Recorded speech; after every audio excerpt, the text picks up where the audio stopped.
உலகத்திற்கு ஏன் பிறந்தார், எதற்காக பிறந்தார் என்று நாம் இந்த நாட்களில் நாம் தியானிக்க போகிறோம். அல்லேலூயா. கிறிஸ்துமஸ் என்றாலே கிறிஸ்து பிறந்த நாள். ஆமென். கிறிஸ்து பிறந்த நாள். நிறைய பேருக்கு கிறிஸ்துமஸ்னாலே என்னன்னு தெரியாது பாருங்க. சபை விசுவாசிகளுக்கும் நிறைய பேருக்கு தெரியல. கிறிஸ்துமஸ்னாலே கிறிஸ்துவுடைய பிறப்பை எல்லா ஜனங்களுக்கும் அறிவிக்கிற நாளாக இருக்கிறது. ஆகினால எல்லா ஜனங்களுக்கும் மிகுந்த சந்தோஷத்தையும் சமாதானத்தையும் உண்டாக்குற ஒரு வார்த்தை தான் கிறிஸ்துவுடைய பிறப்பு. உலகத்தில் இருக்க எல்லா மக்களுக்கும் இயேசு பிறந்திருக்கிறார். ஏதோ ஒரு கிறிஸ்துவ இன மக்களுக்கும் யூதருக்கு மாத்திரமே கிறிஸ்து பிறக்கவில்லை. இவர் எல்லா ஜனங்களுக்கும் பிறந்திருக்கிறார். அல்லேலூயா, அல்லேலூயா. எல்லா ஜனத்துக்கும் மிகுந்த சந்தோஷத்தை உண்டாக்குற நற்செய்தி. ஆமென். கிறிஸ்துவின் பிறப்பு எல்லா ஜனங்களுக்கும் ஆமென் சந்தோஷத்தை உண்டாக்கும், மிகுந்த சந்தோஷம். ஆமென். இயேசு இந்த உலகத்தில் பிறக்கலன்னா சந்தோஷம் இருக்காது. ஆமென். இயேசு இந்த உலகத்தில் பிறக்கலன்னா சந்தோஷம் இருக்காது. இயேசு இந்த உலகத்தில் பிறந்ததுனால மிகப்பெரிய சந்தோஷம் நம்ம உள்ளத்தில் இருக்கிறது. ஆமென். அல்லேலூயா. இயேசுவின் பிறப்பு, இயேசு எதற்காக பிறந்தார் என்பதை நாம் அறியணும்னா இயேசுவின் பிறப்பை நான் சொல்லணும்னா பாவத்தை பத்தி சொல்லணும். பாவத்துக்கும் இயேசுக்கு ரொம்ப சம்பந்தம் இருக்குது. ஆமென். அல்லேலூயா. இந்த இயேசுவை பத்தி சுவிசேஷத்தை அறிவிக்கும் போதெல்லாம் இந்த பாவத்தை பத்தி சொல்லுவாங்க. காரணம் என்ன? இயேசு எதற்காக வந்தார் அப்படின்னு நமக்கு ஒரு பதில் சொன்னா, இயேசு பாவிகளை ரட்சிக்க வந்தார். ஆமென். அல்லேலூயா. இந்த பாவத்தை பத்தி சில இடத்துல பேச மாட்டாங்க. இயேசுவை பத்தி பேசணும் என்ன பண்ணுவோம்? சபையில பாவத்தை பத்தி பேசி ஆகணும். இயேசு எதற்காக வந்தார் என்றால் பாவியை ரட்சிக்கும்படியாக. ஏன் மிகுந்த சந்தோஷம்? இந்த உலகத்திலே 6000 ஆண்டுகளாக மனிதனுக்கு பாவ மன்னிப்பு இல்லாமல் இந்த உலகத்திலே தவித்துக் கொண்டிருக்கிற மக்களுக்கு இந்த இயேசு பிறப்பு, இயேசுடைய பிறப்பு மிகுந்த நற்செய்தியை கொடுக்கிறது. காரணம் என்ன? அவர் தான் பாவத்துக்கு பரிகாரியா இருக்கிறார். அல்லேலூயா. பாவ பரிகாரி. இயேசு எதற்காக வந்தார்? பிசாசு கிரியை அழிக்கும்படியாக வந்தார். எதை அழிக்க வந்தார்? பிசாசுடைய கிரியை அழிக்க வந்தார். நம்முடைய வாழ்க்கையில் இருக்கிற பிசாசு கிரியைகள், எல்லா பாவத்தின் செயல்கள், மனிதன் பாவம் செய்த போதே, ஆதாம் பாவம் செய்த போதே அந்த பாவத்தின் விளைவாக மனிதன் எல்லாவற்றையும் இழந்து விட்டான். எல்லாவற்றையும் இழந்து விட்டான். தேவன் கொடுத்த அதிகாரத்தை, ஆஸ்தியை, வல்லமையை, அதிகாரத்தை எல்லாவற்றையும் இழந்து நிர்வாணமாக மாறிவிட்டான். பிசாசுடைய சொல்லுக்கு கீழ்ப்படிந்து எல்லாத்தையும் நிர்வாணமா மாறிட்டான். இப்போ இழந்து போனதை, தேவன் கொடுத்த அந்த ஆசீர்வாத நன்மைகளை இழந்து போனதை மறுபடியும் பெற வேண்டும் என்றால், இந்த நன்மையை பெற வேண்டும்னா ரட்சகர் இந்த உலகத்தில் வர வேண்டும். அல்லேலூயா. பாவியை ரட்சிக்கும்படியாக பாவத்தில் விழுந்த மனு குலத்தை, தேவ சிருஷ்டிப்பிலே முழுமையாக படைக்கப்பட்ட மனிதனை ஒரு தேவன் மீட்க வர வேண்டும் என்றால் அவர் உன்னதத்திலிருந்து பூமியில இறங்கி வர வேண்டும். ஆதியாக 3:15 சொல்லுகிறது, அவர் ஸ்திரீயின் வித்தாய் இருப்பார். இந்த உலகத்திலே ரட்சகராக மீட்பராக பிறக்க போகிறவர் ஒரு பெண்ணுடைய வயிற்றிலே ஒரு கர்ப்பவதியாகி அவர் பிள்ளையை பெறுவார் என்று வேத வசனம் ஏசாயா மூலமா சொல்லப்படுகிறது. ஆதியாக 3:15 சொல்லுகிறது, அவர் ஸ்திரீயின் வித்தாய் இருப்பார். ஆமென். அல்லேலூயா. இந்த உலகத்திலே அவர் இந்த உலகத்தில் அவதரிக்க வேண்டும் என்பதை தேவன் ஏற்கனவே முன்குறித்து இருக்கிறார். அல்லேலூயா. உலகம் முழுவதும் இருக்கிற எல்லா மக்களுக்கும் நாம் கொண்டு செல்ல வேண்டிய நற்செய்தி, இயேசு பிறந்திருக்கிறார். அல்லேலூயா. இயேசுடைய பிறப்பை நாம் எல்லாருக்கும் அறிவிக்க வேண்டும். ஆமென். அல்லேலூயா. இயேசு ஏன் பிறந்தார்? பாவிகளை ரட்சிக்க. அப்போ முழு உலகமும் பாவத்தில் இருக்கிறது. இந்த பாவத்தில் இருக்கிற மக்களை எல்லாம் மீட்பதற்காகவே உலக ரட்சகர் இயேசு கிறிஸ்து இந்த பூமியிலே அவதரித்தார். ஆமென். அல்லேலூயா. யோவான் சாணங்கன் சொல்லுகிறார், இதோ உலகத்தின் பாவத்தை சுமந்து இருக்கிற தேவ ஆட்டுக்குட்டி. ஆமென். யூதர்களுக்கு சொல்லுகிறார், பரிசேயர் சதுசேயர் எல்லாரும் பார்க்கிறார்கள், நம்முடைய பாவத்தை சிலுவையிலே சுமந்து தீர்க்க வந்த தேவாட்டுக்குட்டி. அவர் பிறக்கும் போதே அவர் மரணத்தை குறித்து வந்தார். அல்லேலூயா. இந்த உலகத்தில் எல்லோரும் வாழ வந்தார்கள். ஆனா இயேசு ஒருவர் மாத்திரமே நம்முடைய பாவங்களுக்காக அவர் சிலுவையிலே மரிக்க வந்தார். ஆமென். நம்முடைய தேவன் மகா பெரியவர், உன்னதமானவர், சர்வ வல்லமை உள்ளவர், பரலோகத்திலே வீற்றிருக்கிறவர், மாட்சிமையும் மகிமையும் நிறைந்தவர். அவர் சாதாரண மரியாளுடைய வயிற்றிலே ஒரு பிள்ளையாக பிறப்பது எவ்வளவு தாழ்மை அவருக்கு வேணும். அல்லேலூயா. சர்வ வல்லமுள்ள தேவன் நம்முடைய ஆண்டவர் இந்த மரியாளுடைய வயிற்றிலே ஒரு பாலகனாக பிறந்தார். எதற்காக அவர் பூமியில வந்தார்? பாவத்தில் இருக்கிற மக்களை எல்லாம் தம்மும் மூலமாக இந்த உலகத்தை மீட்படைவதற்காகவே, தம்மை ஜீவபலியா ஒப்பு கொடுப்பதற்காகவே இந்த பூமியிலே அவர் பிறந்தார். பிதாவானவர் அவரை கிருபாதார பலியாக நமக்காக அவர் ஒப்பு கொடுக்கும்படியாக இந்த பூமியிலே பிறந்தார். அல்லேலூயா. எதற்காக அவர் பரலோகத்திலிருந்து பூமியில இறங்கி வந்தார்? நாம் இந்த பூமியிலிருந்து போகும்போது நாம் அவர் பரலோகத்தில் போகும்படியாக அவர் பரலோகத்தை விட்டு இறங்கி வந்தார். நாம் பரலோகத்துக்கு போவதற்காக அவர் உன்னதத்தில் இருந்து இறங்கி இந்த பூலோகத்திலே வந்தார். அல்லேலூயா. இந்த ரட்சிப்பை நாம் ஒவ்வொரு நாளும் அனுபவிக்க வேண்டும். எதற்காக இயேசு வந்தார்? ஏன் இயேசு வந்தார் என்று சபை மக்கள் நீங்க கேட்பீங்கன்னா, ஆண்டவர் தேவனோடு கூட ஒரு நல்ல உறவை ஏற்படுத்தும்படியாக, பிதாவோடு கூட நல்ல உறவு ஐக்கியத்தை உருவாக்கும்படியாக, அப்பா பிதா என்று கூப்பிடப்படுகிற ஒரு புத்திர சுவீகாரத்தின் ஆவியை தேவன் நமக்கு தரும்படியாக இந்த நல்ல உறவை ஏற்படுத்த வந்தார். அல்லேலூயா. பிரிந்து கிடக்கிற சமுதாயம், பிரிந்து தேவனும் மனிதனும் பாவத்தின் நிமித்தம் பிரிந்து இருந்தார்கள். தேவனும் மனிதன் பாவத்தின் நிமித்தம் பல ஆண்டுகளாக பிரிந்திருந்தார்கள். பிரிந்திருக்கிற ஜனங்களை மறுபடியும் ஒன்று சேர்க்க வேண்டும் என்றால் இந்த ஆண்டவராகிய இயேசு கிறிஸ்து மூலமாகவே இவர் எல்லாரும் ஒன்று சேர்க்க முடியும். அல்லேலூயா. இழந்து போனதை தேடவும் ரட்சிக்குமே நான் வந்தேன் என்று சொன்னார்.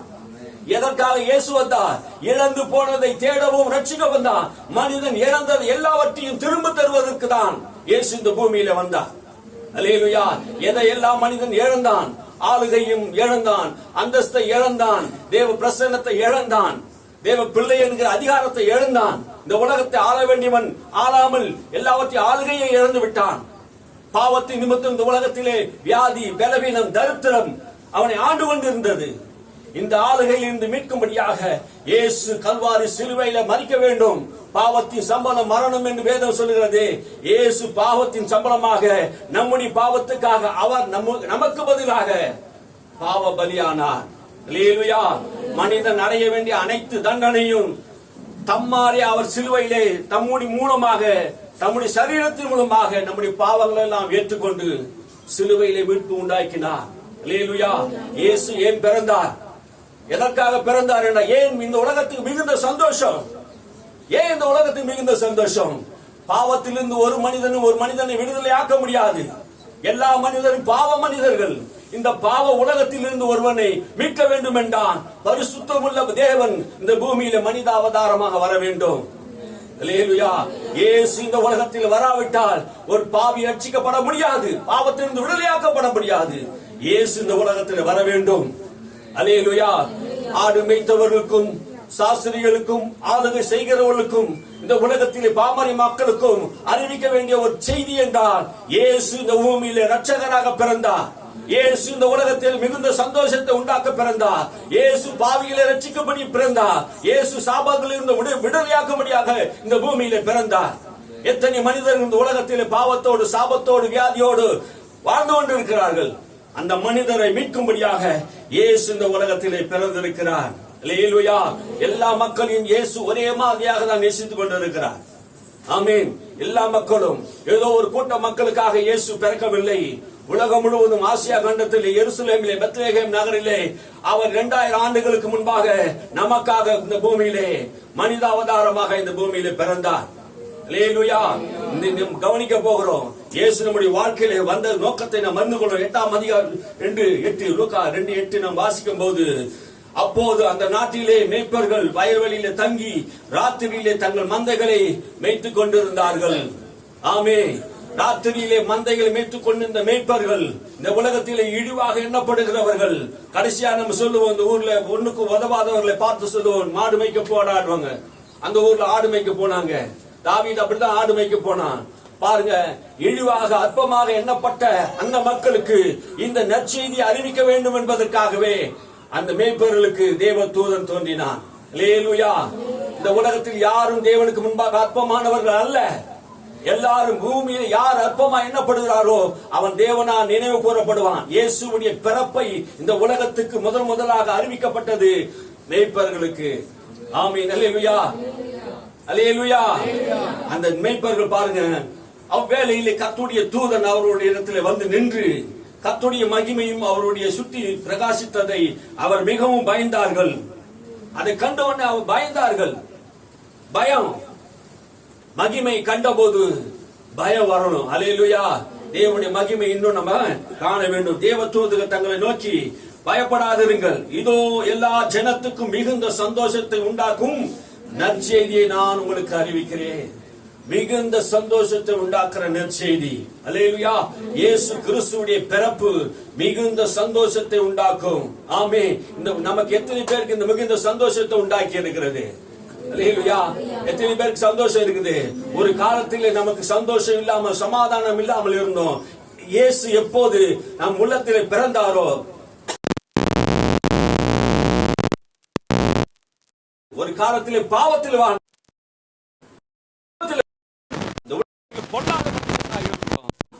இயேசுவை ஏற்றுக்கொண்ட போது, இயேசுவில் போது நம்முடைய வாழ்க்கையில் இருந்த அந்த பாவம் நம்மளுக்கு விலகிவிட்டது. ஆமென். எல்லாரும் உணர முடியும். ஒரு காலத்தில் பாவத்துக்கு அடிமையா இருந்தோம்,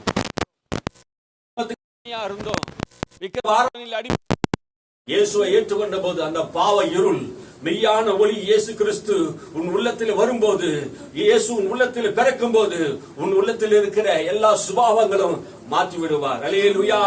இயேசு எதற்காக பிறந்திருக்கிறார்? உன் உள்ளத்தில் இருக்கிற எல்லா விதமான பொல்லாத காரியங்களை உன்னை விட்டு அகற்றும்படியாக. ஆமே. தீய எண்ணங்கள், தீய பழக்கங்கள், தீய சுபாவங்கள், பிசாசு கொண்டு வருகிற எல்லா விதமான அக்கிரம சிந்தைகளை உன்னை விட்டு அகற்றுவா. இருளில் இருக்கிற உன்னை வெளிச்சத்துக்கு கொண்டு வரும்படியாக, குமாரனுடைய ராஜ்யத்துக்கு கொண்டு வரும்படியாக உன்னை தேவன் அழைத்திருக்கிறார். அல்லேலூயா. கர்த்தராகிய இயேசு கிறிஸ்து நம்முடைய வாழ்க்கையிலே பெரிய அற்புதமான காரியங்களை செய்திருக்கிறார். மேய்ப்பர்கள் எல்லாவற்றையும், இயேசு பிறந்ததை குறித்து கேள்விப்பட்டு மேய்ப்பர்கள் எல்லாவற்றையும் விட்டு வந்தார்கள். ஆமே. நாம பாவத்தை விட்டுட்டு வரணும். ஆமே. எல்லாத்தையும் விட்டுட்டு இயேசு பிறந்திருக்கிறார் என்கிற நற்செய்தியை கேட்டு சீக்கிரமாய் தாமதம் இல்லாமல் புறப்பட்டு போய் தங்களால் கர்த்தரால் சொல்லப்பட்ட விஷயத்தை போய் கண்டு பார்ப்போம் என்று சொல்லி என்ன பண்ணாங்க? புறப்பட்டு போனார்கள். அல்லேலூயா. எல்லாவற்றையும் விட்டு நாம் இயேசுவை பின்பற்ற வேண்டும் என்றால் நாம் எல்லாவற்றையும் விட்டு நாம் அவரை பின்பற்ற வேண்டும். ஆமென். அல்லேலூயா. அதற்காக நாம் என்ன பண்ணணும்? பாவத்தை விட வேண்டும். துன்மார்க்கனுக்கு சமாதானம் இல்லை. இந்த உலகத்திலே நாம் துன்மார்க்கம் வாழ்ந்து கொண்டே இருப்போமானா துன்மார்க்கனுக்கு சமாதானம் இருக்காது, துன்மார்க்கனுக்கு நிம்மதி இருக்காது. இந்த உலகத்திலே வந்த எல்லா மனிதனுக்கும் இயேசு இரட்சகராக இருக்கிறார். அல்லேலூயா. இந்த உலகத்தில் இருக்க எல்லா மனுஷனுக்கு தேவையானது சமாதானம் தேவை, அமைதி தேவை, நிம்மதி தேவை. இதெல்லாம் மனுஷன் இழந்திருக்கிறான்.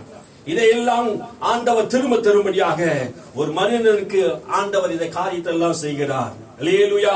நம்முடைய வாழ்க்கையிலே ஆரோக்கியம் குறைந்து விட்டா எங்க போறோம்? ஆரோக்கியம் குறைஞ்சிட்டு எங்க போறீங்க?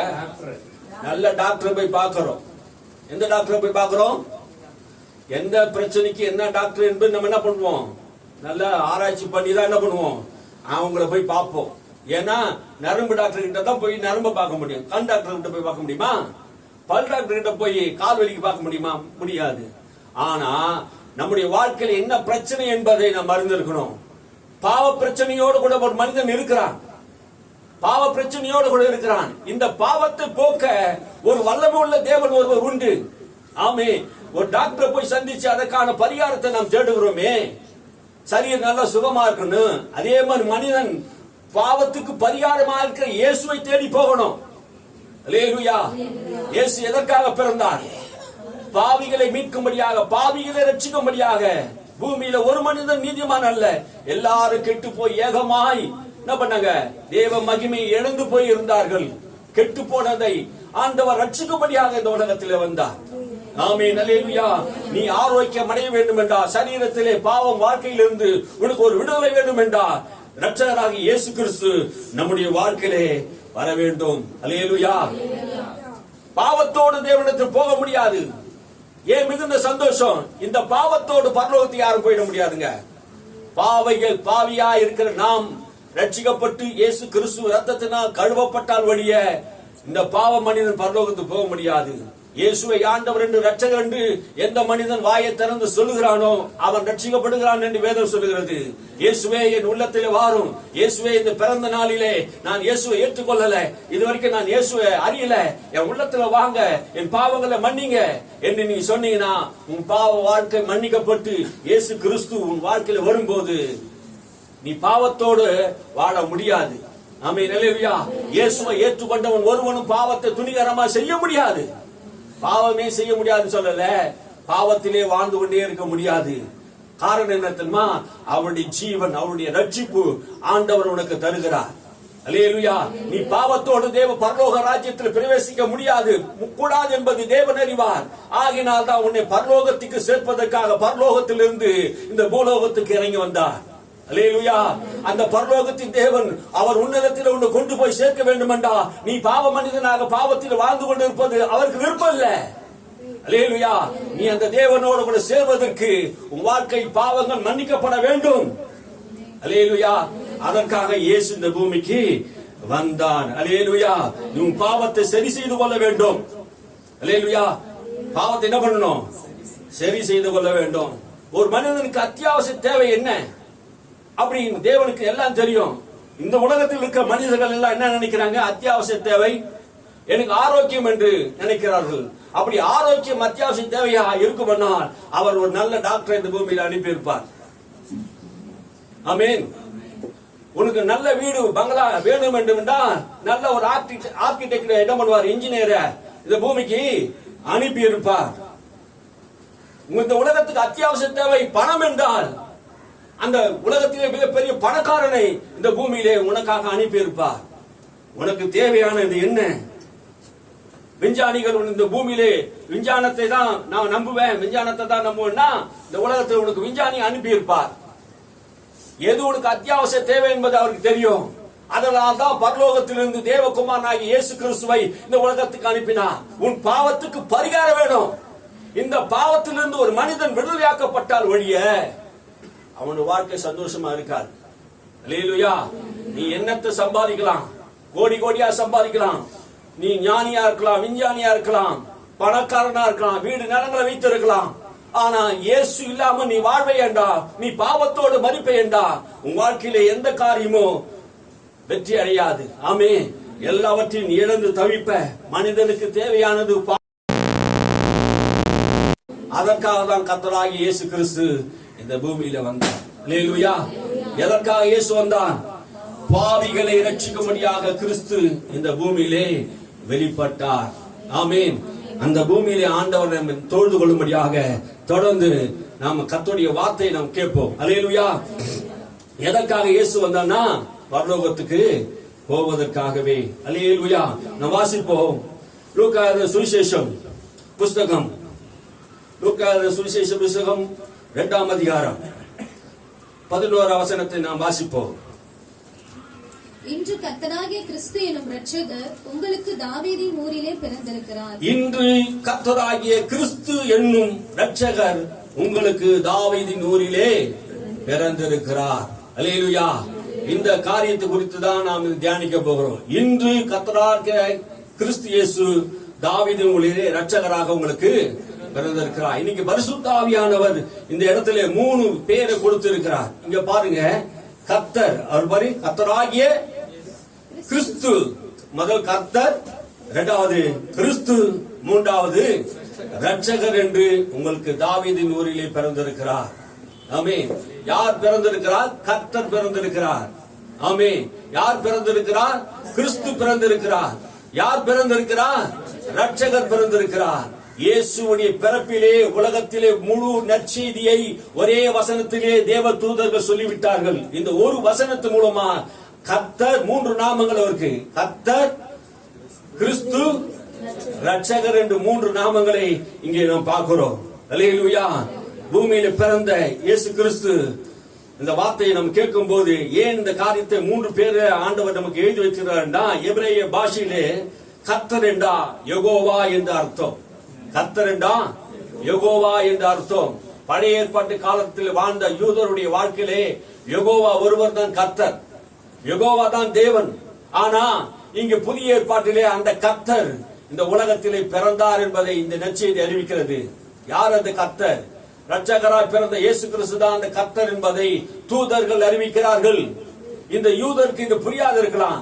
கர்த்தர் இந்த பூமியிலே பிறந்திருக்கிறார். உங்களுக்காக கர்த்தர், கிறிஸ்து, இரட்சகர் பிறந்திருக்கிறார். அல்லேலூயா. இந்த 3 பேருக்கும் ஒவ்வொரு அர்த்தங்கள் இருக்குது. நம்ம ஒவ்வொரு அர்த்தங்களை நாம் பார்க்க முடிஞ்சா நம்ம பார்ப்போம். ஆமென். அல்லேலூயா. என்ன சொல்லுதுன்னா, மூல பாஷையிலே அவருக்கு கர்த்தர் சொல்லுது, தமிழ் பாஷையில மூல பாஷையிலே யெகோவான்னு சொல்லுது, தமிழ் மொழியிலே கர்த்தர் என்று சொல்றாங்க. கர்த்தர் என்றா எல்லாவற்றுக்கும் மூல காரணர். கர்த்தர் என்றா என்ன அர்த்தம்? எல்லாவற்றுக்கும் மூல காரணர். இந்த உலகத்தை பார்க்கிறோமே, இந்த படைப்பை பார்க்கிறோமே, எல்லாவற்றுக்கும் மூல கர்த்தர் யார்னா, ஆதியிலே தேவன் இருந்தார். ஆதியிலே கர்த்தர் வானத்தை பூமியும் சிருஷ்டித்தார், உண்டாக்கினார். யார் உண்டாக்கினது? கர்த்தர் தான் உண்டாக்கினார்.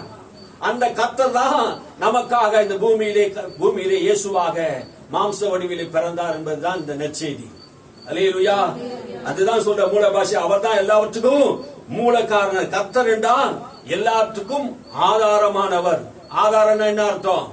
இந்த படைக்கப்பட்ட எல்லாத்துக்கும் மூல பத்திரமே அவர். அவரால் அல்லாமல் ஒன்றும் தானாக உண்டாகவில்லை. நீ காண்கிற இந்த உலகம், பார்க்கிற உலகம், கேட்கிற உலகம், காணாது இருக்கிற உலகம், இன்னும் அறியாது இருக்கிற அநேக காரியங்கள் தேவனால் உண்டாக்கப்பட்டது என்பதை நீ மறந்து விடாதீர்கள். ஆமென். அல்லேலூயா.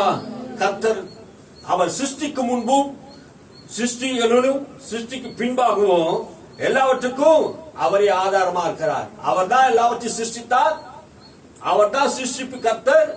அவர் மூலமா தான் இந்த உலகமே இயங்கிக் கொண்டு இருக்கிறது என்பதை நாம் வசனங்களிலே வாசிக்க முடியும். அல்லேலூயா. சர்வத்தையும் தமது வல்லமுள்ள வசனத்தினாலே உண்டாக்கினார், தாங்குகிறார் என்று எபிரேய புஸ்தகம் 1ஆம் அதிகாரத்திலே 3ஆம் வசனத்தை நாம் வாசிக்கும் போது நாம் காண்கிற இந்த உலகத்தை அவர் சிருஷ்டித்தார் என்று சொல்லுகிறது. வாசியுங்கள். அந்த வசனத்தை முழு வேத வசனங்கள் முழு ஒரே வசனத்தினாலே வேதத்தை முழுவதுமே அங்கு அறிவிக்கிறது. வாசிங்க டக்குன்னு. எபிரேய புஸ்தகம் 1ஆம் அதிகாரம் 3ஆம் வசனத்தை டக்குன்னு எடுத்துக்கொள்ளுங்க. இவர் அவருடைய மகிமையின் பிரகாசமும். இவர் எவர்? இயேசு கிறிஸ்து. இவர் யாருடைய மகிமை பிரகாசம்? பிதாவின் மகிமையின் பிரகாசம். இயேசு கிறிஸ்து இவர் தான் மகிமையின் பிரகாசமா இருக்கிறார். பிதாவின் மகிமையின் பிரகாசமே அவர்தான். வாசிங்க. அவருடைய தன்மையின் சொரூபமாய் இருந்து. பிதாவினுடைய தன்மையின் சொரூபம் யார்? இயேசு கிறிஸ்து தான் பிதாவினுடைய தன்மை. பிதாவுக்கு என்ன ஆற்றல் வல்லமை இருக்கிறதோ அதே ஆற்றல் வல்லமையும் இவருக்கு இருக்குது. அவர் தன்மை சர்வத்தையும் தம்முடைய வல்லமையுள்ள வசனத்தினாலே தாங்குகிறவராய். சர்வத்தையும், இந்த உலகத்தையே, சூரியன், சந்திரன், நட்சத்திரங்கள், கடல், பூமி அனைத்தையும் சர்வத்தையும் தாங்கக்கூடிய வசனங்கள் தேவனுடைய வார்த்தையா இருக்கிறது. அல்லேலூயா. சூரியன் அந்தரங்கத்தில் தொங்குகிறது, சந்திரன் நட்சத்திரங்கள் எல்லாம் வானத்தில் தொங்கிக் கொண்டு இருக்கிறது. பூமிக்கு அஸ்திவாரத்தை போட்டவர் அவர்தான். கடலின் ஆழத்தை உண்டாக்கினவர் அவர்தான். ஆமே. கோடிக்கணக்கான ஜந்துக்களையும் ஜீவராசிகளை உருவாக்கினவர் அவர்தான். சிருஷ்டி கர்த்தர் தமது வல்லமுள்ள வார்த்தையினாலே எல்லாவற்றையும் சிருஷ்டித்தார். வானங்களை அவர் படைத்தார், ஆகாய மண்டலங்களை படைத்தார், எல்லாவற்றையும் அவர் சிருஷ்டித்தார். நட்சத்திரங்களை சிருஷ்டித்தார், சந்திரனை சிருஷ்டித்தார், காற்றை படைத்தார், எல்லாவற்றையும் உண்டாக்கினார். அல்லேலூயா. எல்லாவற்றையும் சிருஷ்டித்தவனா சிருஷ்டி கர்த்தர். அல்லேலூயா. சர்வத்தையும் தமது வல்லமுள்ள வார்த்தையினாலே உண்டாக்கினார். சூரியனை உண்டாக்கினார், சந்திரனை உண்டாக்கினார், இந்த பூமிக்கு ஒளி கொடுக்கும்படியாக. ஆமே. அதற்கு ஆற்றலையும் சக்தியையும் வல்லமையும் ஒளியும் கொடுத்து இந்த பூமியுமே வீச பண்ணினார். அல்லேலூயா. சர்வத்தையும் தம்முடைய வல்லமுள்ள வசனத்தினால உண்டாக்கினவர் அவர் யார்? கர்த்தர். கர்த்தர் தான் உலகங்களை உண்டாக்கினவர். கர்த்தர் தான் வானங்களை படைத்தவர். கர்த்தர் தான் சமுத்திரத்தை உண்டாக்கினவர். ஆமே. சூரியன் சந்திரங்களை படைத்தவர் கர்த்தர். ஆமே. அவர் சர்வத்தையும் தமது வல்லமுள்ள வார்த்தையினால் உண்டாக்கினார் என்று. ஆமே. அல்லேலூயா. ஆதியாகமம் புத்தகத்தை 1ஆம் அதிகாரத்தை 2ஆம் அதிகாரத்தை நீ வாசித்து பார்த்தீனா அவருடைய சிருஷ்டிப்பு தெரியும். அல்லேலூயா. எல்லாவற்றையும் அவர் உண்டாக கடவுள் என்று சொன்னார். ஆதியிலே வானத்தை பூமியும் அவர் சிருஷ்டிப்பு உண்டாக கடவுள் என்று சொன்னார். வெளிச்சம் உண்டாக கடவுள் சொன்னார். பூமி உண்டாக கடவுள் என்று சொன்னார். வட்டாந்தரை உண்டாக கடவுள் என்று சொன்னார். எல்லாவற்றையும் வார்த்தையினாலே உண்டாக்கினார். ஆமே. அந்த கர்த்தர் தான் இங்க சொல்றாரு. அல்லேலூயா. உங்களுக்கு கர்த்தர் என்று வாசிங்க. தேவத்துவம் நாம் சொல்லுகிறது 11ஆம் வசனம். கர்த்தராகிய கிறிஸ்து. யார் அவர்? கர்த்தராகிய கிறிஸ்து. அந்த கர்த்தர் தான் கிறிஸ்துவாக இந்த பூமியில வந்தார். அல்லேலூயா. அந்த கர்த்தர் தான் உலகத்தை படைத்தவர், அண்ட சராசரத்தை உண்டாக்கினவர். அந்த கர்த்தர் தான் இந்த பூமிக்கு வந்திருக்கிறார். சூரியன் சந்திரங்களையும் நட்சத்திரங்களையும் உண்டாக்கி பூமியின் மேல் அது பிரகாசிக்க செய்து பூமி தன் பலனை உண்டாக்கும்படியாக இந்த பூமியிலே அவர் வந்தார். அல்லேலூயா. பூமியில் இருக்க அத்தனை ஜீவராசிகளையும் போஷிக்கிற கர்த்தர். அவர் ஊரும் பிரயாணிகளையும் நுண்ணுயிரிகளையும் பறவைகளிலும் மிருகங்களிலும் உணவுகளை கொடுத்து அவர் ஆதரிக்கிறவரா இருக்கிறார். அல்லேலூயா. கோடா கோடி மனிதர்களுக்கும் அவர் போஷிக்கிற தேவனா இருக்கிறார். ஆமென். எல்லா மனிதனுக்கு நல்வாழ்வையும் சுகத்தையும் பலத்தையும் அவர் தருகிறவரா இருக்கிறார். இந்த உலகத்தில் காண்கிறவைகள் கேட்கிறவைகள் எல்லாவற்றையும் உண்டாக்கினவர் அந்த தேவன். அல்லேலூயா. பூமியில பிறக்கிற பூமியில இயேசு ஒரு சாதாரண மாணவர் அல்ல. அவர் பிறக்கும் போது ஒரு சாதாரணமா பிறக்கல. அவர் தான் சிருஷ்டி கர்த்தராக முழு உலகத்தையும் படைத்தவராக இந்த பூமியில பிறந்தார். அல்லேலூயா. அவர் உலகத்தில் பிறந்திருக்கிறார் என்று தேவதூதன் எல்லா ஜனங்களுக்கு சொல்கிறார். அவர் தான் இந்த உலகத்தில் பிறந்தார் என்று எல்லா ஜனங்களுக்கும் மிகுந்த சந்தோஷத்தை உண்டாக்குற நற்செய்தியை நமக்கு அறிவிக்கிறார். இயேசு கர்த்தர் என்பதை 4 சுவிசேஷத்திலும் வேதம் திட்டம் தெளிவுமாக சொல்கிறது. 4 சுவிசேஷத்தும் இயேசுதான் கர்த்தர் என்பதை வேதம் முழுவதும் நாம் பார்க்க முடிகிறது. அல்லேலூயா.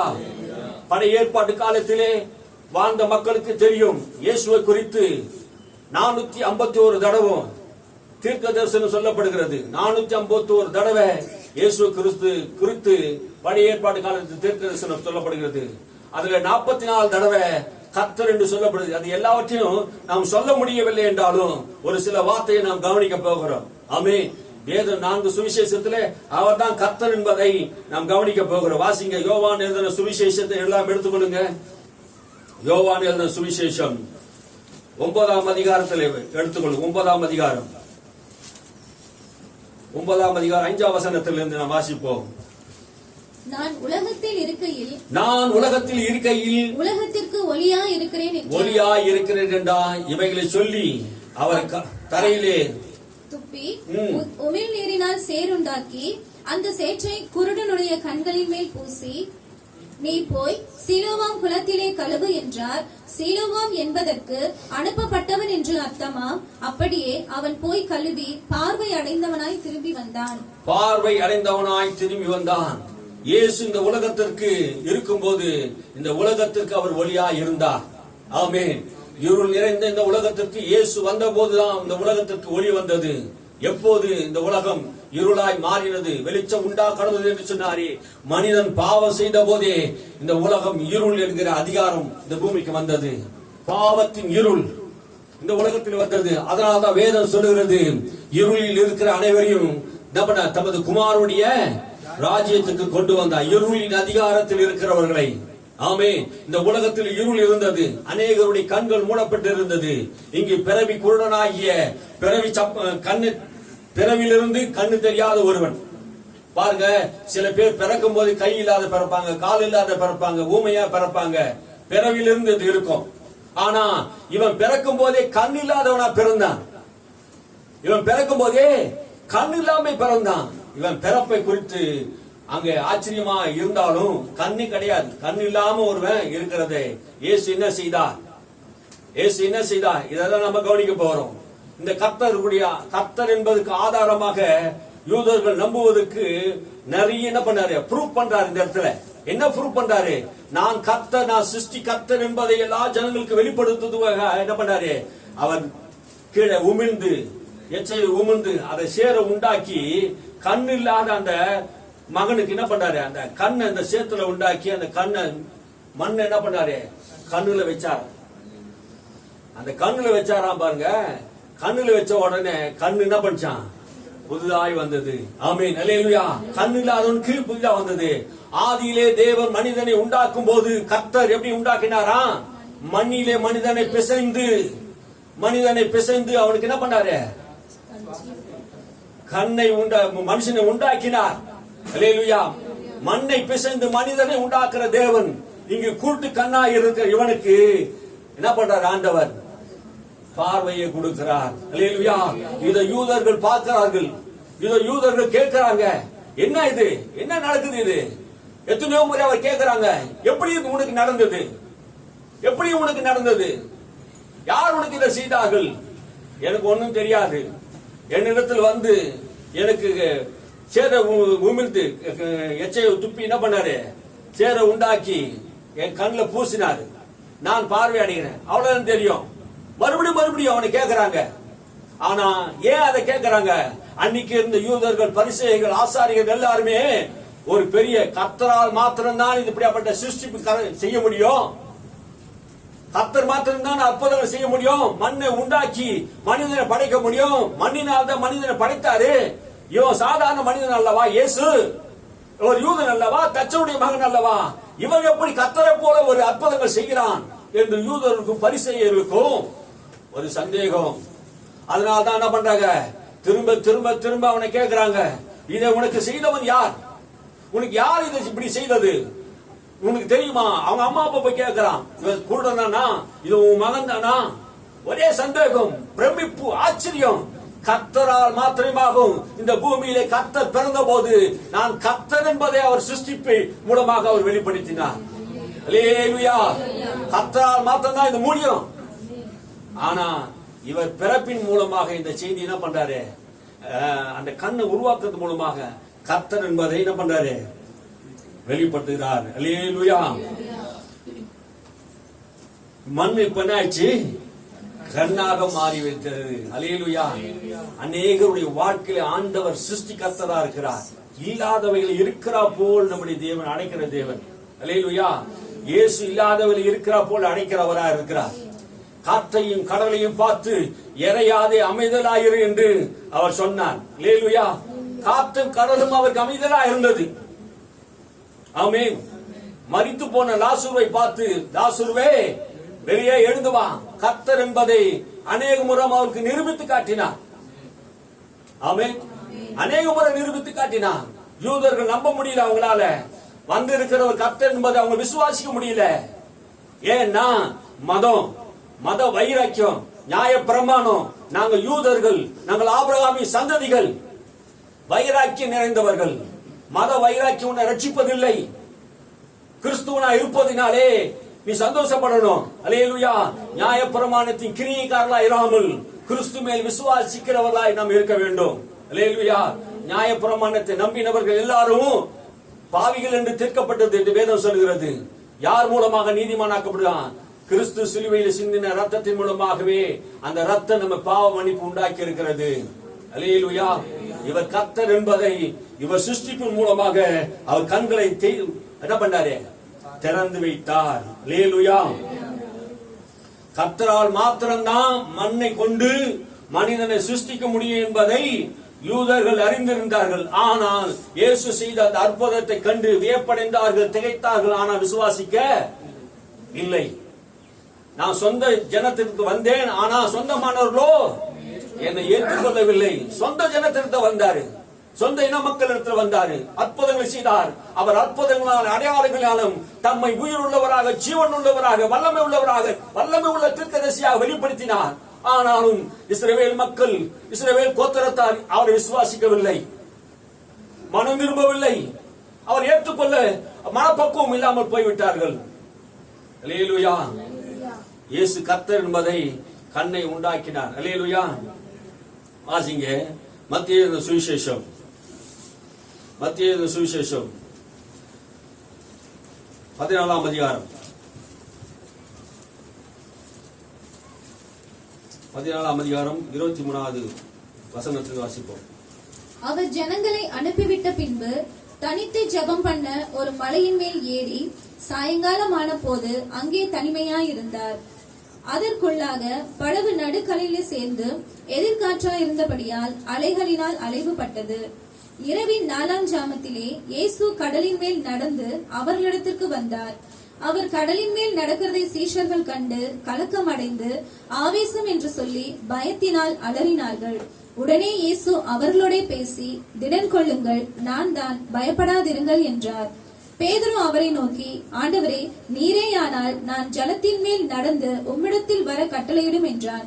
அதற்கு அவர், வா என்றார். அப்பொழுது பேதுரு படவை விட்டு இறங்கி இயேசுவினிடத்தில் போக ஜலத்தின் மேல் நடந்தான். காற்று பலமாய் இருக்கிறதை கண்டு பயந்து அமர்ந்து போகையில், ஆண்டவரே, என்னை இரட்சியும் என்று கூப்பிட்டான். உடனே இயேசு கையை நீட்டி அவனை பிடித்து, அற்ப விசுவாசியே, ஏன் சந்தேகப்பட்டாய் என்றார். போது பாருங்க, இயேசு ஜனங்களை அனுப்பி விடுகையிலே என்ன நடந்து? இயேசு கடல் மேல் நடந்தார். அல்லேலூயா. இயேசு போறதுக்கு முன்னாடியே பிரச்சனை வரும் தெரியுமா தெரியாதா? கடல்ல கப்பல்ல படகுல அமைச்சது யாருங்க? கர்த்தர் தான் அமுச்சு விட்டார். ஆனா அந்த பிரச்சனை வரும், போராட்டம் வரும், சூறாவளி வரும் என்பது கர்த்தருக்கு தெரியுமா தெரியாதா? தெரியும். ஆனாலும் அவர் 4ஆம் ஜாமத்தில் என்ன பண்ணாரு? கடல் மேல் நடந்து வருகிறார். அல்லேலூயா. கடல் மேல் நடந்து வருகிறார். இதை கடல் மேல் நடந்து வருகிற இந்த 12 பேரும் யார் நினைக்கிறீங்க? இயேசுவுடைய அப்போஸ்தலர்கள். இந்த அப்போஸ்தலருக்கு தாம் கர்த்தர் என்பதை அவர் நிரூபிக்கிறார், ப்ரூவ் பண்றாரு. எப்படி ப்ரூவ் பண்றாரு? யோபு புஸ்தகத்தை நீங்க எடுத்து வாசிங்க. யோபு புஸ்தகம் 9ஆம் அதிகாரம் 8ஆம் வசனத்தை வாசிங்க. யோபு புஸ்தகம் 9:8. யோபு புஸ்தகம் 9:8 வாசிங்க. அவர் ஒருவரே வானங்களை விரித்து, அவர் ஒருவரே வானங்களை விரித்து, சமுத்திர அலைகளின் மேல் நடக்கிறவர். அவர் ஒருவரே சமுத்திர அலைகள் மேல் நடக்கிறவர். அல்லேலூயா. அவர் ஒருவரே. யார் ஒருவரே? கர்த்தர் ஒருவரே வானங்களை விரித்து, கர்த்தர் ஒருவரே சமுத்திரங்களை கடக்க பண்ணுகிறவராயிருக்கிறார். அல்லேலூயா. அவர் ஒருவரை கடவுள் என்பதை அவர் அநேக முறை, ஆண்டவர் என்பதை அநேக முறை என்ன பண்ணாரு? வெளிப்படுத்தினார். யூதர்களுக்கு இது பார்க்கறாங்க, இந்த வசனத்தை படிக்கிறாங்க. அப்போஸ்தலர் 12 பேருக்கு இந்த ஆண்டவர் வெளிப்படுத்துகிறார். அவர் தான் கர்த்தர் என்பதை என்ன பண்றாரு? மறுபடியும் வெளிப்படுத்திக் கொண்டே இருக்கிறார். வாசிங்க அந்த வசனத்தை 24 இருந்து.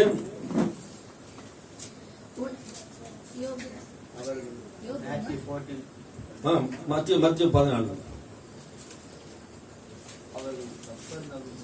அவர்கள் கப்பர்நகூமில் வந்தபோது அதற்குள்ளாக படகு நடுக்கடலில் சேர்ந்து, அதற்குள்ளாக கப்பல் நடுக்கடலிலே சேர்ந்து எதிர்காற்றாய் இருந்தபடியினால் அலைகளினால் அலைவுபட்டது. இரவின் 4ஆம் ஜாமத்திலே இயேசு கடலின் மேல் நடந்து அவர்களிடத்திற்கு வந்தார். இயேசு 4ஆம் ஜாமத்திலே கடல் மேல் நடந்து வந்தார். அல்லேலூயா. இயேசு உங்கள் வாழ்க்கையில கடந்து வருவார். ஆமென். அல்லேலூயா. உங்கள் வாழ்க்கையில பிரச்சனைகள், போராட்டங்கள் இருக்கும்போது இயேசுவை நம்புகிற உங்களுக்கு தாம் கர்த்தர் என்பதை அவர் உங்களுக்கு நிரூபிக்கும்படியாக அவர் வருவார். அல்லேலூயா. உனக்கு பிரச்சனைகள் வரும்போது, போராட்டம் வரும்போது, ஆண்டவர் என்ன பிரச்சனையில் விட்டுட்டார், போராட்டத்தில் விட்டுட்டார், கடல் அலைகள் என்ன மூடுகிறது, என் பிரச்சனை, எனக்கு சோதனைகள் எனக்கு வந்துச்சு அப்படின்னு நீங்க பயப்பட வேண்டியது இல்லை. அல்லேலூயா. அவர் கர்த்தர் என்பதை அவர் நிரூபிப்பார். கடல் மேல் நடக்கிற தேவன். ஆமென். வானங்களை விரித்து சமுத்திரத்தில் நடக்கிறவர் தான் கர்த்தர். அவர் ஒருவரே கர்த்தர் என்பதை யூதருக்கு தெரியும். அவர் ஒருவர் தான் வானங்களை விரித்தார், அவர் ஒருவர் தான் கடலை கடக்க பண்ணுவார். அவர் கர்த்தர் என்பதை ஆதாரத்தோடு என்ன பண்றாங்க? நிரூபிக்கிறாங்க. அல்லேலூயா. அவர் தான் கர்த்தர் என்பதை 12 அப்போஸ்தலர்கள் என்ன பண்ணாங்க? அதை நம்புறாங்க. 2026 நானே கர்த்தர் என்பதை கர்த்தர் உங்களுக்கு என்ன பண்ணுவாரு? உறுதிப்படுத்துவார். அல்லேலூயா. நானே கர்த்தர். இதுவரைக்கும் உங்களுக்கு புரியாத ஒரு காரியத்தை 2026 இந்த வருஷத்துல உங்களுக்கு தீர்க்கதரிசனமா சொல்றேன். நானே கர்த்தர் என்பதை உங்களுக்கு என்ன பண்ணுவாரு? நிரூபிப்பார். அல்லேலூயா. உங்கள் தொழில் மூலமாக, உங்கள் குடும்பத்திலே, நம்முடைய ஊழியத்துல எல்லாத்திலையும் ஆண்டவர் வளர்ச்சியை தருவார். அல்லேலூயா. தூதன் என்ன சொன்னா? முதலாவது என்ன சொன்னா? அவர் கர்த்தர். இரண்டாவது கிறிஸ்து. கிறிஸ்து என்றால் என்ன? கிறிஸ்து என்றால் அபிஷேகம் பண்ணப்பட்டவர். அல்லேலூயா. அபிஷேகம் பண்ணப்பட்டவர். அபிஷேகம் பண்ணப்பட்டவர். அபிஷேகம் என்ன அர்த்தம்? அபிஷேகம் நுகங்களை முறிக்கும். ஆமென். அபிஷேகம் நுகங்களை முறிக்கும். என்ன வசனம் சொல்லுங்க? எபிரேய பாஷையிலே கிறிஸ்து என்றா மெசியா, மெசாயா அப்படின்னு சொல்றாங்க. அப்போ இந்த மெசையா அப்படி போடுவாங்க. கிறிஸ்துவாக இந்த உலகத்திலே வருவார். எப்படி வருவாரா? இயேசு இந்த உலகத்திலே கிறிஸ்துவாக வருவார். யூதர்களுக்கு ஒரு நம்பிக்கை இருந்தது. அது எது என்றா, எல்லாருடைய தேவைகளையும் சந்திக்க ஒருவர் பிதாவானவர் அபிஷேகம் பண்ணப்பட்டு இந்த பூமிக்கு அனுப்புவார். எங்களுடைய எல்லா தேவைகளையும் சந்திக்க ஒருவரை பிதா எங்களுக்கு அனுப்புவார் என்று யூதர்களுடைய நம்பிக்கை, அவர் விசுவாசமா இருந்தது. அதனால்தான் இயேசுடைய வருகை, கிறிஸ்து வருவார் என்கிற நம்பிக்கை அநேக மக்களுக்கு இருந்தது. அல்லேலூயா. அதனால்தான் அந்த சமாரிய பெண் சொல்கிறார், கிறிஸ்து வருவார் எங்களுக்கு தெரியும். ஆமென். அவர் நீதானா? வருகிறவர் நீதானா என்று யோவான் சாணன் கேட்கிறானே. கிறிஸ்து வருவார் என்பதை இந்த யூதர்கள் அறிந்திருந்தார்கள். அவர் எப்படி வருவார், எந்த ரூபத்திலே வருவார் என்று அவங்களுக்கு தெரியாது. கிறிஸ்து அபிஷேகம் பண்ணப்பட்டவராக அபிஷேகம் என்றால் நுகங்களை முறிக்கிற அபிஷேகம், கட்டுகளை உடைக்கிற அபிஷேகம். இயேசு ஞானஸ்தானம் பெற்ற போது வானத்திலிருந்து புறாவை போல பரிசுத்த ஆவியானவர் இறங்கி வந்தார். அல்லேலூயா. இயேசு மேல் அந்த பரிசுத்த அபிஷேகம் ஊற்றப்படும் போது அவர் கிராமங்களில் பட்டணங்களில் சுற்றி திரிந்து நடந்து போகும்போது எல்லா ஜனங்கள் மேல் இருந்த நுகங்களை கட்டுகளை முறித்தார். ஆமே. நுகம் என்றால் ஒரு பாரம். அந்த பாரம் இந்த உலகத்தில் இருக்கிற எல்லா மனுஷரும் சுமந்து கொண்டிருந்தான். அன்னைக்கு யூதர்கள் சுமந்த பாரம் நியாயப்பிரமாணம் என்கிற பாரம், மனம் என்கிற பாரத்தை அவர் சிலுவையில் அவர் சுமந்து கொண்டிருந்தார்கள். இந்த பாரத்திலிருந்து ஒருவனும் விடுதலை ஆக்கப்படல. அதனால்தான் இயேசு சொன்னார், வருத்தப்பட்டு பாரம் சுமக்கிறவளே எல்லோரும் என்னிடத்தில் வாங்க. உங்களுக்கு நியாயப்பிரமாணம் உன்னை விடுதலையாக்கல, நான் உன்னை விடுதலையாக்குற தேவன். உன் பாவ பிரமாணத்திலிருந்து சாப பிரமாணத்திலிருந்து நான் உன்னை விடுதலையாக்க வந்திருக்கிறேன். உன் பாரத்தோடு இருக்காதீங்க. அல்லேலூயா. இயேசு மேல் உன் பாரத்தை வைத்து விடு. அல்லேலூயா. உன் பாரத்தை நீ சுமக்காதே. இயேசு உன் பாரத்தை சிலுவையில சுமக்க வந்தார். கிறிஸ்து அபிஷேகம் பண்ணப்பட்டவராய் நீ சுமந்து கொண்டிருக்கிற வியாதி சாபங்கள் நோய்களை அவர் சிலுவையில சுமந்து உன்னை விடுதலையாக்கும்படியாக உன்னை அழுத்துக் கொண்டிருந்த அந்த நுகங்களை கட்டுகளை அவர் உடைத்து போட்டார். அபிஷேகம் நுகங்களை முறிக்கும். கிறிஸ்து உன் நுகத்தை முறித்தார், உன் கட்டுகளை அறுத்தார். அல்லேலூயா. பட்டணங்கள் தோறும் கிராமங்கள் தோறும் புறப்பட்டு போனார். சகல வியாதியும் சகல நோய்களையும் உள்ளவர்களை கண்டு சுகமாக்கினார். நன்மை செய்கிறவராய் சுற்றித் திருந்தார். நசரனாகி இயேசு கிறிஸ்துவ தேவன் பரிசுத்த ஆவியினால் வல்லமையினாலும் தேவன் அவரை நிரப்பியிருந்தார். அல்லேலூயா. அசுத்த ஆவியினால் பிடிக்கப்பட்ட ஒவ்வொரு மனிதரையும் இயேசு விடுதலையாக்கினார். இயேசு எதற்காக பிறந்தார்? ஏன் அபிஷேகம் பண்ணப்பட்டார்? எங்களுடைய தேவையில் எல்லாவற்றையும் சந்திக்கிறவர் ஒருவர் உண்டு. அல்லேலூயா. அவர் வருவார். அவர் வரும்போது ஏசாயா சொல்கிறார், அவர் வரும்போது முடவர்கள் நடப்பார்கள், குருடர்கள் காண்பார்கள், முடவன்கள் துள்ளி குதிப்பார்கள். அல்லேலூயா. வனாந்தரம் செழிப்பாகும், லிபனோன்களை போல வளரும். ஆமே. இயேசு வாழ்க்கையில் வரும்போது, அபிஷேகம் பண்ணப்பட்டவர் வரும்போது உன் வாழ்க்கையில் இருக்க பாவத்தை சாபத்தை எல்லாம் நுறுக்கி தள்ளும். அல்லேலூயா. உன் கட்டுகளை அறுப்பார். இந்த வசனத்தை கேட்டுக்கொண்டு இருக்கும் போதே உன் கட்டுகளை தேவன் அறுக்கிறார். அல்லேலூயா. அபிஷேகம் பண்ணப்பட்டவர் நசரனாகிய இயேசு கிறிஸ்துவை தான் தேவன் அபிஷேகம் பண்ணினார். அபிஷேகம் பண்ணப்பட்டவர் அனுப்புவார். எதற்காக தேவன் அனுப்பினார்? ஏன் அவரை அபிஷேகம் பண்ணி அனுப்பினார்? இந்த உலகத்துக்கு ஒவ்வொருவருக்கும் ஒவ்வொரு வேலை உண்டு, ஒரு அதிகாரத்தை உண்டு. ஆமே. அமெரிக்க இவருக்கு ஜனாதிபதிகளுக்கு ஒரு அதிகாரம் உண்டு. ஆமே. அவரெல்லாம் ஒரு அதிகாரத்தை நிக்கிறாங்க. ஜனநாயக நாட்டில் எல்லாரும் சேர்ந்து அவரை தேர்ந்தெடுக்கிறாங்க. நீங்க எங்க நாட்டுக்கு நீங்க என்ன பண்ணுங்க, ஆளுகை செய்யுங்க. அமெரிக்க அதிபரை ட்ரம்ப் ஆண்டு மக்கள் தேர்ந்தெடுக்கிறாங்க. இந்தியாவில் மோடியை தேர்ந்தெடுக்கிறாங்க. ஒவ்வொரு நாட்டிலும் ஒவ்வொரு மக்கள் என்ன பண்றாங்க, பதவியில உட்கார வைத்து தேர்ந்தெடுக்கிறாங்க. குவைத் நாட்டுல, கத்தார் நாட்டுல, லண்டன் தேசத்துல எல்லாம் யாரு ஆட்சி செய்யறாங்க தெரியுமா? மன்னர்கள் ஆட்சி செய்கிறார்கள். ஆமே. நம்முடைய ஆண்டவர் அபிஷேகம் பண்ணப்பட்டவராக இந்த பூமியில வந்தார். அல்லேலூயா. அபிஷேகம் பண்ணப்பட்டவராக வந்தார். நம்மையும் கூட பரிசுத்த ஆவியினாலே அபிஷேகம் பண்ணினார். அல்லேலூயா. எத்தனை பேர் பரிசுத்த ஆவியினால அபிஷேகம் பண்ணப்பட்டவங்க? ஆமே. ஆண்டவர் நம்மை பரிசுத்த ஆவியினாலே நம்மை நிரப்பி இருக்கிறார். நுகங்களை முறிக்கவும் கட்டுகளை உடைக்கவும் சாத்தானுடைய சகல அதிகாரத்திலிருந்து நம்மை விடுதலை செய்யவும் மக்களுக்கு விடுதலை செய்யும்படியாக ஆமே நம்மை அபிஷேகம் பண்ணி இருக்கிறார். அபிஷேகம் என்றால் அதிகாரத்தை குறிக்கிறது. ஆமே. வல்லமை குறிக்கிறது, ஆற்றலை குறிக்கிறது. அபிஷேகம் பண்ணப்பட்டவர் இந்த உலகத்திலே வருவார். அல்லேலூயா. கிறிஸ்துவாக இந்த பூமியிலே வருவார் என்று வேதம் சொல்லுகிறது. அல்லேலூயா.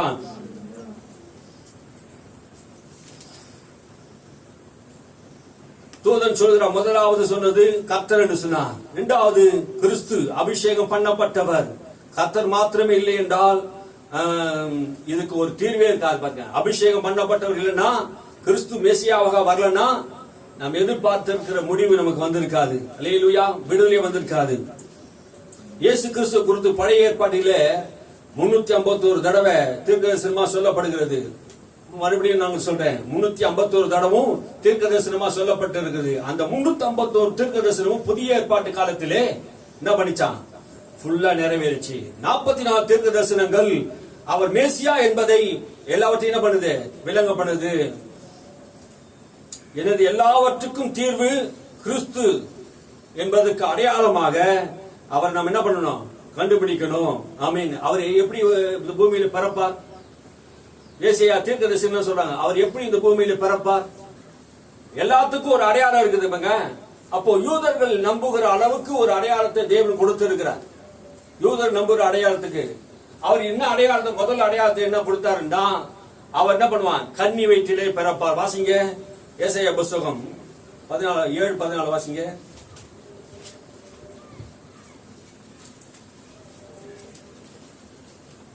ஆதலால் ஆண்டவர் தாமே உங்களுக்கு ஒரு அடையாளத்தை கொடுப்பார். இதோ ஒரு கன்னிகை கர்ப்பவதியாகி ஒரு குமாரனை பெறுவாள்.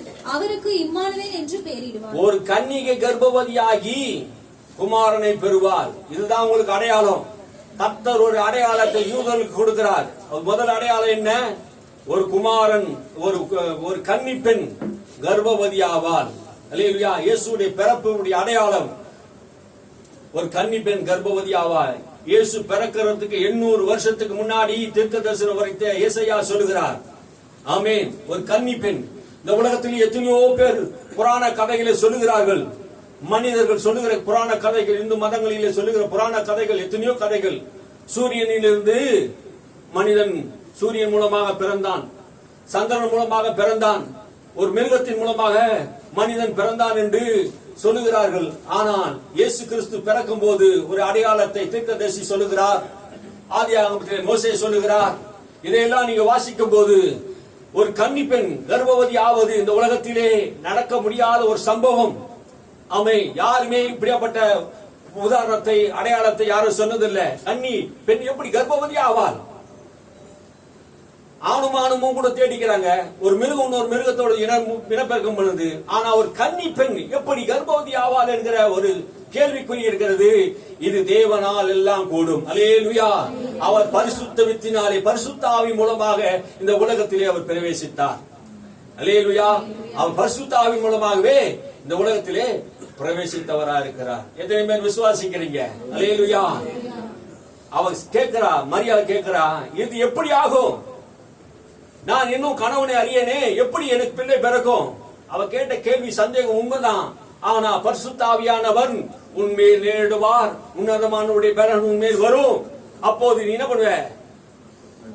ஒரு குமாரனை பெறுவார். அல்லேலூயா. கர்த்தரால் கூடாத காரியம் ஒன்றும் இல்லைங்க. தேவனால் கூடாத காரியம் இல்ல. 90 வயது சாராளுக்கு, கர்ப்பம் செத்து போன சாராளுக்கு குழந்தையை ஆண்டவர் கொடுத்தார். அல்லேலூயா. இந்த உலகத்திலே எதுவுமே முடியாது, எதுவுமே நடக்காது என்று சொல்லக்கூடிய அளவுக்கு இருந்தாலும், நம்ப முடியாததா இருந்தாலும், நம்புவதற்கு ஏதுவல்லாத இருந்தாலும், நம்முடைய ஆண்டவர் சர்வ வல்லவரா இருக்கிறார். ஆபிரகாமை பார்த்து சொல்றார், ஆபிரகாமே, நான் சர்வ வல்லமுள்ள தேவன். உன் சரீரத்தை நீ பார்க்காதே, சாராளுடைய கர்ப்பத்தை பார்க்காதே, என் வார்த்தையை கவனி. ஆமென். ஆபிரகாம் எதை கவனித்தான்? தேவனுடைய வார்த்தையை கவனித்தான். அல்லேலூயா. நீயும் நானும் எதை பார்க்கணும்? கடவுளுடைய வார்த்தையை நாம் பார்க்கணும். அல்லேலூயா. மரியாள் இடத்துல பிறந்தது பரிசுத்த வித்தாக இந்த பூமியிலே பிறந்தார். அல்லேலூயா. இந்த உலகத்திலே யாருக்கும் சொல்லப்படாத தீர்க்கதரிசன முதல் அடையாளம் இயேசு இந்த பூமியிலே ஒரு கன்னி வயிற்றிலே பிறப்பார். ஆமென். அவர் இம்மானுவேல் எனப்படுவார். அதிசயமானவர். கர்த்தத்துவம் அவர் மேல் இருக்கும், அவருடைய வல்லமை அவர் மேல் இருக்கும். அவரை பார்க்கும் போதே தெரியும். அவருடைய ரூபத்தை பார்க்கும்போது அவர் தன்மையின் சொற்பமா இருந்தார். இயேசுவை கண்டவர் பிதாவை காண்கிறான். அல்லேலூயா. இயேசு செய்த அற்புதங்களை இந்த உலகத்தில் வேற மனிதர்கள் செய்ய முடியாது. ஏன்னா அவர் தான் கர்த்தர், அவர் தான் கிறிஸ்து. அல்லேலூயா. கர்த்தராகிய கிறிஸ்து தான் இந்த உலகத்தை என்ன பண்ணுவாரு? நன்மைகளை செய்வார். அல்லேலூயா. இன்னொரு விஷயத்தை நான் சொல்லுகிறேன் பாருங்க. அவருடைய ராஜ்யம் என்ன பண்ணுது? முடிவிடாது. ஆமென். அல்லேலூயா. பாப்பா, அவருடைய ராஜ்யம் முடிவில்லாத ராஜ்யம். 2 சாமுவேல் புஸ்தகம் 7ஆம் அதிகாரம் 12-13 வசனங்களை வாசிங்க. உன் நாட்கள் நிறைவேறி நீ உன் பிதாக்களோடு நித்திரை பண்ணும் போது நான் உனக்கு பின்பு உன் கர்ப்ப பிறப்பாகிய உன் சந்ததியை எழும்ப பண்ணி அவன் ராஜ்யத்தை நிலைப்படுத்துவேன். அவன் என் நாமத்திற்கென்று ஒரு ஆலயத்தை கட்டுவான். அவன் ராஜ்யபாரத்தின் சிங்காசனத்தை என்றென்றைக்கும் நிலைக்க பண்ணுவேன். நான் அவனுக்கு பிதாவாய் இருப்பேன், அவன் எனக்கு குமாரனாய் இருப்பான். அவன் அக்கிரமம் செய்தால் நான் அவனை மனுஷருடைய மிலாற்றினாலும் மனுபுத்திரருடைய அடிகளாலும் தண்டித்தேன். உன் நாட்களுக்கு பின்பு நிறைவேறினது. அப்படின்னா என்ன அர்த்தம்? தாவீதுக்கு ஒரு தீர்க்க தரிசனம் வந்தது. தாவீது சந்ததியிலே நான் என்ன பண்ணுவேன்? ராஜாக்களை என்ன பண்ணுவேன்? தோன்ற பண்ணுவேன். யாரை தோன்ற பண்ணுவேன்? ராஜாக்களை தோன்ற பண்ணுவேன். அந்த ராஜ்யம் முடிவில்லாத ராஜ்யமா இருக்கும். அப்போ தாவீதின் சந்ததியிலே பிறந்த சாலமோன், அந்த சாலமோன் தேவாலயத்தை கட்டினான். அதற்கு பின்பாக தாவீதின் சந்ததியிலே பிறந்த இயேசு இந்த பூமியிலே தாவீதின் குமாரன் எனப்பட்டார். அவர் ராஜாவாக இருந்தார் என்று வேதம் சொல்லுகிறது. இப்போ சாஸ்திரிகள் வந்து கேட்கிறான், யூதருக்கு ராஜாவாக பிறந்திருக்கிறவர் எங்கே? அப்போ நம்முடைய ஆண்டவர் எப்படி வந்தாராம்? ராஜாவாக வந்தார். அல்லேலூயா. அந்த சிலுவையில எழுதப்படும் போது அந்த எழுத்தை மாற்றும்படியாக அந்த பிலாத்துவிடத்திலே போய் பிரதான ஆசாரியர் கேட்டாங்க. அவன் சொல்லிவிட்டான், எழுதினது வேதத்தை எழுதினது அவர் யூதருடைய ராஜா. அந்த ராஜ்யத்தை எந்த ராஜ்யமும் என்ன பண்ண முடியாது, ஒன்னும் செய்ய முடியாது. அல்லேலூயா. அது முடிவில்லாத ராஜ்யம், அது அழிவில்லாத ராஜ்யம். அல்லேலூயா. நம்முடைய ஆண்டவர் முடிவில்லாதவர், அழிவில்லாதவர். அவர் ராஜாதி ராஜா, கர்த்தாதி கர்த்தர், சர்வ பூமிக்கும் தேவனாய் இருக்கிறவர். பூலோகத்தார் யாவரும் அறிந்து கொள்ளும்படி நம்முடைய கர்த்தராகிய இயேசு கிறிஸ்து தான் இந்த பூமியிலே மனிதாவதாரமாய் எடுத்தார். அவருடைய ராஜ்யம் அழிவதில்லை, அவருடைய வல்லமை ஒழிவதில்லை. அல்லேலூயா. தேவன் இருக்கிறவராய் இருக்கிறார். அவர் ராஜாதி ராஜாவாக, கர்த்தாதி கர்த்தராக, கர்த்தராகி இயேசுவாக இந்த பூமியிலே இரட்சகராக பிறந்தார். அல்லேலூயா. அவர்தான் நம்முடைய இரட்சகர், அவர்தான் நம்முடைய ஆண்டவர். அவருடைய ராஜ்யத்தை முடிவடைவதில்லை. எல்லா ராஜ்யமும் ஒரு நாள் ஒழிந்து போனது. பாபிலோனிய சாம்ராஜ்யம் ஒழிந்தது, அசரியாவுடைய சாம்ராஜ்யம் ஒழிந்தது, சீரியாவுடைய ராஜ்யம் ஒழிந்தது, ரோம ராஜ்யம் ஒழிந்தது, நம்ம முகலாயர் சாம்ராஜ்யம் எல்லாம் அழிந்தது. இந்தியாவில் எல்லா ராஜ்யமும் ஒழிந்தது. ஒரே ராஜ்யம் இருக்கிறது, அது பரலோகத்தின் ராஜ்யம். இயேசு இந்த பூமிக்கு வரும்போது சொன்னார், பரலோகத்தின் ராஜ்யம் சமீபமாக இருக்கிறது என்று. அல்லேலூயா. அந்த ராஜ்யத்துக்கு ராஜா அவர்தான். அந்த ராஜ்யத்திலே ராஜாக்கள், ராணிகள் நாம தான். அல்லேலூயா. வெளிப்படுத்த விசேஷம் சொல்லுகிறது, கர்த்தர் நம்மை ராஜாக்களாக, ஆசாரியராக கர்த்தர் அழைத்திருக்கிறார். அல்லேலூயா. நான் சீக்கிரமா நேரம் இல்ல, நான் சொல்றேன். ஆமென். அந்த ராஜ்யத்தை ஆண்டவர் நமக்கு கொடுக்க விரும்புகிறார். அல்லேலூயா. பயப்படாத சிறுமந்தியே, ராஜ்யத்தை அருள்வதற்காக இதோ பிதா உங்களுக்கு மேல் பிரியமாய் இருக்கிறார். ஆமென். குமாரனை கொடுத்த தேவன் ராஜ்யத்தை கொடுக்க போகிறார். அல்லேலூயா. குமாரனையே கொடுத்த தேவன் மற்ற எல்லாவற்றையும் அருளாக இருப்பது எப்படி என்று பவுல் சொல்லுகிறார். அல்லேலூயா. அந்த ராஜ்யம் வரப்போகிறது. இயேசு இந்த பூமியில் இருக்கும் போது சொன்னான், உம்முடைய ராஜ்யம் வருவதாக, உம்முடைய சித்தம் நிறைவேறுவதாக என்று ஜெபம் பண்ணினார். அல்லேலூயா. அவருடைய ராஜ்யம் முடிவில்லாத ராஜ்யம். அவர் கர்த்தராக இந்த பூமியில பிறப்பார், கிறிஸ்துவாக பிறப்பார், இரட்சகராக பிறப்பார். அல்லேலூயா. இவர் இரட்சகர். எதிலிருந்து ரட்சிக்கிறார்? பாவத்திலிருந்து, சாபத்திலிருந்து, வியாதியிலிருந்து, நோயிலிருந்து, எல்லா விதத்திலிருந்து இவர் நம்மை ரட்சிக்கிறவராக இந்த பூமியில பிறந்தார். அல்லேலூயா. அவர் நம்முடைய இரட்சகராக இருக்கிறார். கர்த்தர் கிறிஸ்து இரட்சகராக இயேசு இந்த பூமியிலே பிறந்திருக்கிறார். எத்தனை பேருக்கு அவர் இரட்சகராக இருக்கிறார்? எத்தனை பேருக்கு அவர் கர்த்தரா இருக்கிறார்? அல்லேலூயா. இயேசு உனக்காக தான் பிறந்தார். அல்லேலூயா. இயேசு உனக்காக தான் பிறந்தார். நீ விசுவாசிக்கிறியா? நீ நம்புறீங்களா? இயேசு உனக்காக தான் பிறந்தார். ஆமென். இயேசு எனக்காக பிறந்தார் என்று நீ விசுவாசித்தனா நீ அவருக்காக வாழ முடியும். ஆமென். அல்லேலூயா. அவர் உன்னை பாவத்திலிருந்து மாத்திரமல்ல, சாபத்திலிருந்து மாத்திரமல்ல, எல்லா விதமான பிசாசி கிரியிலிருந்து ஆண்டவர் உன்னை ரட்சிக்க விரும்புகிறார். அவருடைய பிறப்பு உன்னை ரட்சிப்பு உண்டாக்கும். அவருடைய பிறப்பு மிகுந்த சந்தோஷத்தை உண்டாக்கும். அவருடைய பிறப்பு உன் வாழ்க்கையை எல்லாவற்றையும் மாற்றும். ஆமென். அல்லேலூயா. இயேசு நம்முடைய வாழ்க்கையில பிறந்திருந்தா அதுவே மிகுந்த சந்தோஷம். அல்லேலூயா. இயேசு என் வாழ்க்கையில பிறந்திருக்கிறார். ஆமென். அல்லேலூயா. இந்த நற்செய்தி நீங்க என்ன பண்ணணும்? எல்லாருக்கும் சொல்லணும். ஆமென். இந்த சபை பெரிதா விரிவடையணும்னா என்ன பண்ணணும்? நற்செய்தியை நாம் அறிவிக்கிறவளா இருக்கணும். ஆமென். அல்லேலூயா. கர்த்தர் இந்த வார்த்தையின்படி உங்களை ஆசீர்வதிப்பாராக.